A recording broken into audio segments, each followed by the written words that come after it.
राजखान्थि दैदेनगिरिना फोरोंगिरि राजखान्थि फोथाराव ना फरायसालियाव नैबे बिथांखौ नाय।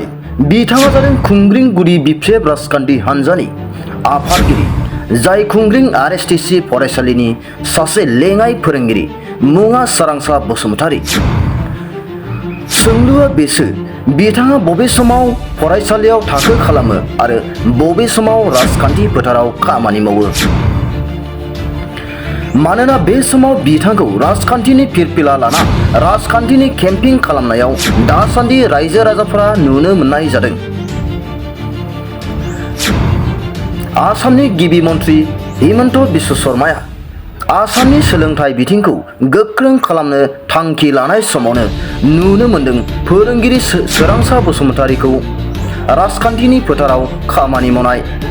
बे समाव BTC बिसायख'थिनि MCC नांनाय समावनो फोरोंगिरि सोरांसा बसुमतारीया राजखान्थिनि खामानि मावनायनि सायाव आसाम सरकारा मा बिथांखि लायो समासो फोरमायसिगोन।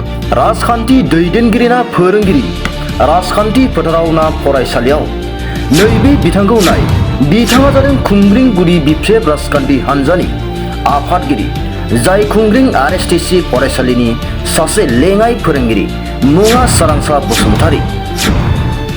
सोंलुआ बेसो, बिथाङा बबे समाव फरायसालियाव थाखो खालामो आरो बबे समाव राजखान्थि फोथाराव खामानि मावो? मानोना बे समाव बिथांखौ राजखान्थिनि फिरफिला लाना राजखान्थिनि केम्पिं खालामनायाव दासान्दि रायजो राजाफोरा नुनो मोननाय जादों।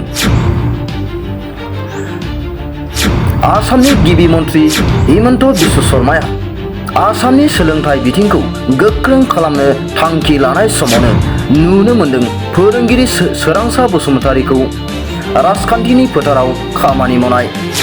बे समाव BTC बिसायख'थिनि MCC नांनाय समावनो फोरोंगिरि सोरांसा बसुमतारीया राजखान्थिनि खामानि मावनायनि सायाव आसाम सरकारा मा बिथांखि लायो समासो फोरमायसिगोन।